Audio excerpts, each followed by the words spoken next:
સમી UGVCL junior engineer ₹50,000ની લાંચ લેતા ઝડપાયો. પાટણ એસીબીએ સમી પેટા વિભાગની કચેરીમાં ચટકું ગોઠવીને કાર્યવાહી કરી. પાટણ એન્ટી કરપ્શન બ્યુરોએ આજે 16 નવેમ્બર 2025ના રોજ પાટણ જિલ્લાના સમી ખાતે આવેલી યુજીવીસીએલની કચેરીમાં ટ્રેપ ગોઠવી હતી. આ કાર્યવાહીમાં યુજીવીસીએલના જુનિયર એન્જિનિયર ચિંતનકુમાર શૈલેષભાઈ પટેલને 50,000ની લાંચ સ્વીકારતા રંગે હાથ ઝડપી પાડવામાં આવ્યો.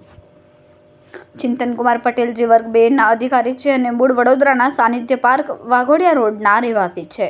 તેમણે એક જાગૃત નાગરિકના ખેતરમાં વીજ જોડાણ કરીને આપવા માટે 50,000ની ગેરકાયદેસર માંગણી કરી હતી.